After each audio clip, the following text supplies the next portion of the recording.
Hello my dear student and welcome back to my YouTube channel let's discuss. Dear student, जैसा कि screen पर देख रहे हैं, आज हम डिस्कस करने जा रहे हैं क्लास 10th का सब्जेक्ट सामाजिक विज्ञान होगा, जो कि असेसमेंट वर्कशीट नंबर 12 है और यह 29 ऑफ नवंबर 2021 के लिए है। तो डियर स्टूडेंट, ये टर्म 1 का जो आपका पेपर है, फाइनल पेपर है, उससे पहले ये लास्ट असेसमेंट वर्कशीट है और आई होप कि आप इस असेसमेंट वर्कशीट को बेहतर तरीके से करोगे, सॉल्व करोगे। और आई होप कि आपका एनसीईआरटी, आप सभी ने एनसीईआरटी जो आपका एसएसटी का है, फिजिक्स, ज्योग्राफी, पॉलिटिकल और इकोनॉमिक्स, इस सब को अच्छे से पढ़ा होगा। अगर आपने अच्छे से पढ़ा है, अभी भी नहीं पढ़ा है, तो आप अभी भी, आपके पास 2 दिन का टाइम है और आप अच्छे से एक एक करके लाइन वाइज रीड कर लीजिए, ठीक है। और रीड करेंगे डेफिनेटली डियर स्टूडेंट, आपको कुछ नया सीखने को मिलेगा, राइट। तो आई होप कि आपको एनसीईआरटी को बेहतर तरीके से पढ़ोगे और डेफिनेटली आप 40 मार्क्स आप गेन कर पाओगे। बच्चे वही अच्छे नंबर लाते हैं, स्टूडेंट्स वही अच्छे लाते हैं जो एनसीईआरटी बुक को बेहतर तरीके से पढ़ता है, ठीक है। तो चलिए डियर स्टूडेंट, इस असेसमेंट वर्कशीट को सबसे पहले आप खुद से कीजिए, उसके बाद आप आंसर यहाँ से मैच कीजिएगा, ठीक है। तो ये लास्ट है और मोस्ट इंपॉर्टेंट, ये वीवीआई सारे क्वेश्चन है आपका, ये सारे मिसलेनियस है और 10 क्वेश्चन, इसमें से आपके 3 question 4 question, more than 4 question तो आएंगे ही आएंगे आपके इस वर्कशीट से। तो इसे अच्छे से समझिए, ठीक है। तो चलिए स्टार्ट करते हैं। पहला क्वेश्चन है, एक ऐसे समाज की कल्पना कीजिए जो आदर्श है। हम ऐसे समाज की कल्पना करते हैं जो एक आदर्श है, यानी कि हम एजम्पशंस लगाते हैं, ठीक है। उसका साकार होना लगभग असंभव है, यानी हम सोच लिए इतना अच्छा समाज होना चाहिए, वो समाज जिसका जो बन नहीं सकता है, तो कौन सा समाज कहलाएगा? तो वो समाज कहलाता है कल्पना दर्शन, कल्पना दर्श, ठीक है। निरंकुशवाद तो कहलाता नहीं है, ठीक है। और नहीं वो ए और बी होगा, दोनों में से कोई नहीं, तो वो समाज होता है कल्पना दर्श कहलाता है, ठीक है। तो आपका ऑप्शन नंबर ए हो जाएगा क्वेश्चन नंबर फर्स्ट का। क्वेश्चन नंबर सेकंड है, प्रीतम एक कृषक है। प्रीतम क्या है? एक किसान है। बताइए एक वह अर्थव्यवस्था के किस क्षेत्र में काम करता है? यानी प्रीतम क्या है? एक कृषक है। कृषक तो किसान है, ठीक है, वो खेती करता है। जब वो खेती करता है तो हम सभी ने देखा था अर्थव्यवस्था के 3 क्षेत्रक होते हैं, एक प्राथमिक क्षेत्रक, द्वितीय क्षेत्रक और तृतीय क्षेत्रक, ठीक है। तो ये जो काम कर रहा है ये तृतीय क्षेत्रक में होगा, ठीक है। तो आपका ये आंसर हो जाएगा, ना कि द्वितीय नहीं तो प्राथमिक, ठीक है। और डी तो होगा ही नहीं, राइट। तो आई होप कि आपको ये समझ में आया। क्वेश्चन नंबर फर्स्ट का आपका ए होगा, क्वेश्चन नंबर सेकेंड का आपका सी होगा, राइट।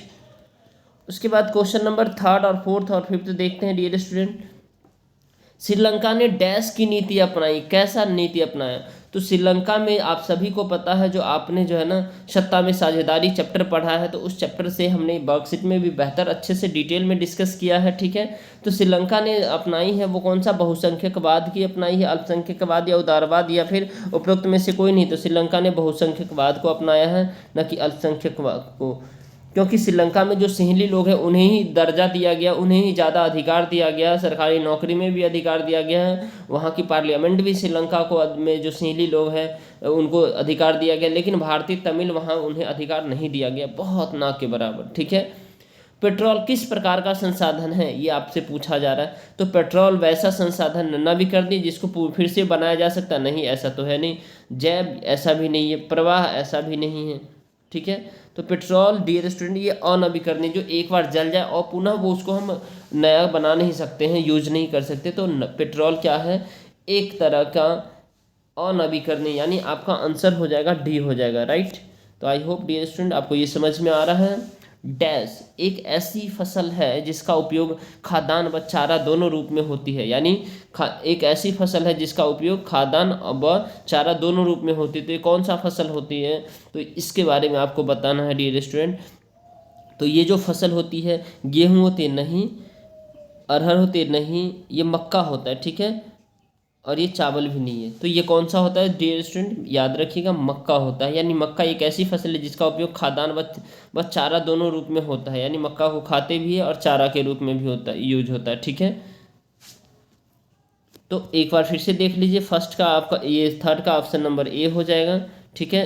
फोर्थ का आपका ऑप्शन नंबर डी हो जाएगा और फिफ्थ का आपका ऑप्शन नंबर सी हो जाएगा, राइट।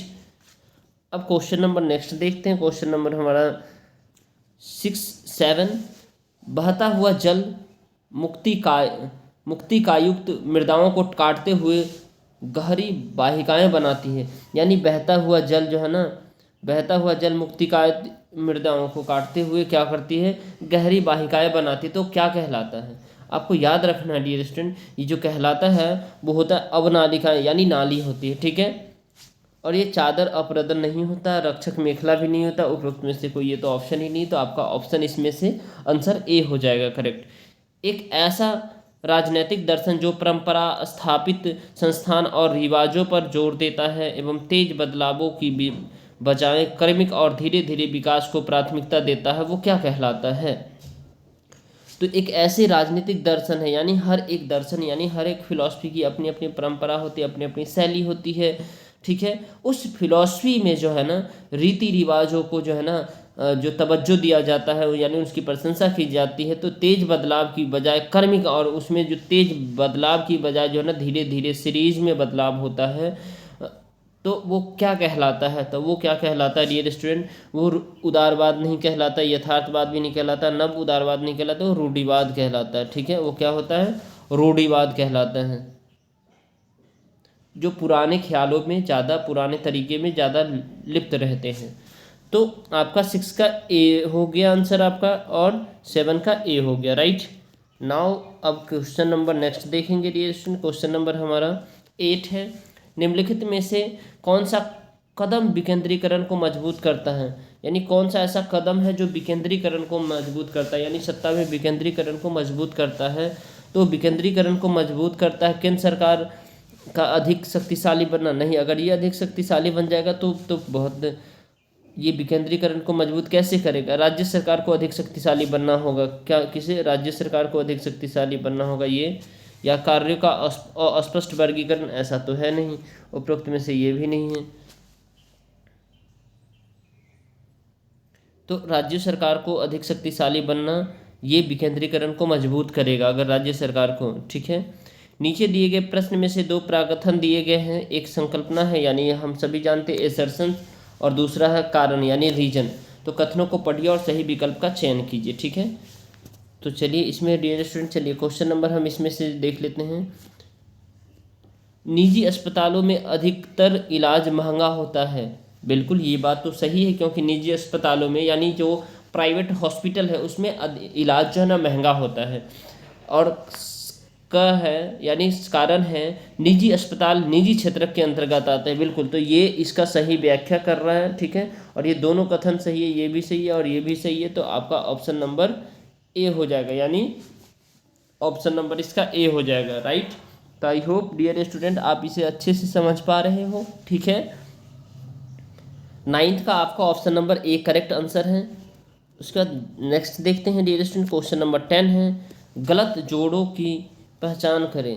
किसको, गलत जोड़ों की पहचान करें, ठीक है, यानी गलत बताना है। तो आप देखिए यहाँ समवर्ती सूची गोद लेना, बिल्कुल ये समवर्ती सूची जो है ना, समवर्ती सूची वो सूची होती है जिसमें जो है ना आप सभी को पता होना चाहिए, जो राज्य सरकार और केंद्र सरकार दोनों मिलकर कानून बनाते हैं। यानी एक संघ सूची होते, आपको एक बार बता देते, केंद्र सूची होती है, एक बार केंद्र सूची जिसपे केंद्र सरकार कानून बनाती है। ये कितने आपका जो है ना कितने विषय है, ये 98, ये टोटल जो सब्जेक्ट है डियर स्टूडेंट, ये केंद्र सरकार और उसके बाद राज्य सरकार राज्य सूची पर विषय बनाती है। उसके बाद समवर्ती सूची होती है, ठीक है, कौन का, समवर्ती सूची, ठीक है। तो डियर स्टूडेंट केंद्र सूची में 98 विषय है, और आपका राज्य सूची में जो सब्जेक्ट है वो 61 है। और ये दोनों मिला करके, अगर इन दोनों जो है ना समवर्ती सूची जिस पर केंद्र सरकार भी कानून बनाती है और राज्य सरकार, इसमें जो है ना 52 विषय है, ठीक है, कितना 52 विषय है। और इस 52 में से डियर स्टूडेंट आप याद रखिएगा जो 29 है जो स्थानीय शासन व्यवस्था को दिया गया है, ठीक है। तो ये है, ठीक है। तो ये जो हमारा समवर्ती सूची है इसमें गोद लेना राज्य सरकार और केंद्र सरकार कहीं भी लिया जा सकता है। तो ये दोनों संघ सूची का, समवर्ती सूची का पार्ट है। राज्य सूची व्यापार करना, यस, ये व्यापार राज्य सूची का, ये सही है। समवर्ती सूची शिक्षा का अधिकार, बिल्कुल सही है। समवर्ती सूची यानी केंद्र सरकार और राज्य सरकार दोनों कानून बनाते हैं, लेकिन ये आपका गलत है। यानी कि संघ सूची में पुलिस जो है ना डियर स्टूडेंट, ये राज्य सूची में आता है, ठीक है। पुलिस किस में आता है, राज्य सूची में आता है। तो आपको याद रखना है, राइट। आई होप कि आपको समझ में आया। लगता है ये वीडियो आपके लिए हेल्पफुल है तो ज़रूर इसे लाइक करें, चैनल पे नए तो चैनल को सब्सक्राइब करें और वीडियो को शेयर करें डियर स्टूडेंट, ताकि इसी तरह का इन्फॉर्मेटिव वीडियो पाने के लिए, ठीक है। तो चलिए फिर मिलते हैं नेक्स्ट वर्कशीट में, तब तक के लिए bye bye, take care, have a nice.